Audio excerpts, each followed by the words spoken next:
Ja nemusím do môjho krásneho intrinzického polovodiča, to znamená čistého polovodiča krásneho kremika bez žiadnych iných prímesí, pridávať len prímesy z 5. skupiny.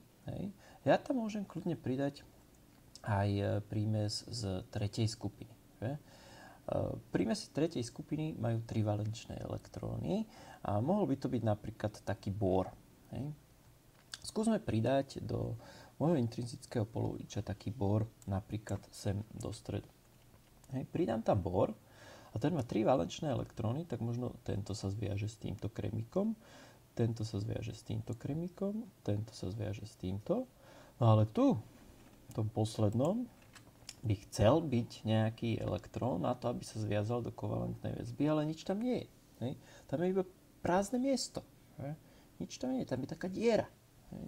No a možno, že aj tu je kde iný bor, ktorý tiež má 3 valenčné elektróny, ktoré sa zviazali kde tu, možno kde tu a možno kde tu. Ale tu na tomto mieste opäť vzniklo prázdne miesto, kde by chcel byť valenčný elektrón, aby sa zviazal s týmto kremikom, ale nie je tam. Možno je tam nejaká diera. Že? A teraz bude takýmto dačím vôbec tiecť elektrický prúd? Že?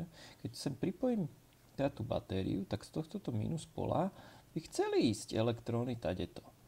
Tam v našom vodiči, ktorý je z medí zrejme, sa nachádza dostatok voľných elektrónov. Že?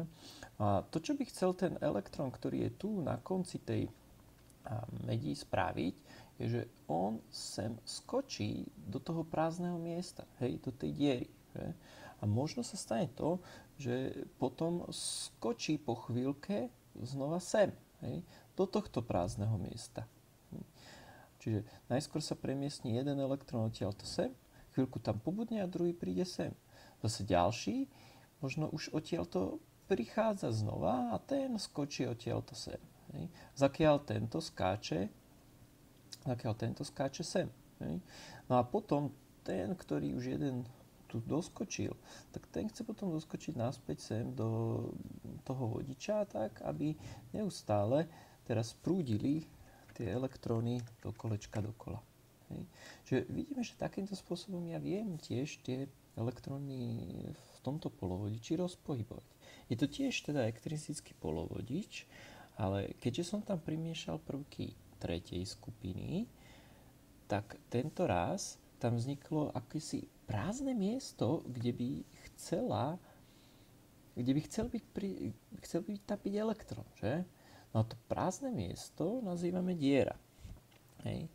Prázdne miesto je diera a keďže priťahuje tá diera elektróny, tak si myslíme, že tá diera má asi kladný náboj.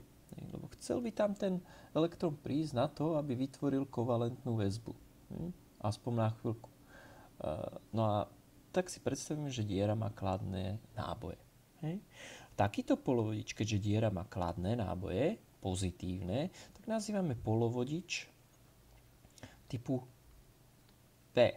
Že? P ako pozitív. A vzniká teda tak, že zmiešame alebo primiešame prvky 3. skupiny do nášho intrinzického polovodiča. To sú tie prvky, ktoré majú 3 valenčné elektróny. Ak sa nám to podarí, tak dokážeme tieto elektróny rozpohybovať po pripojení zdroja.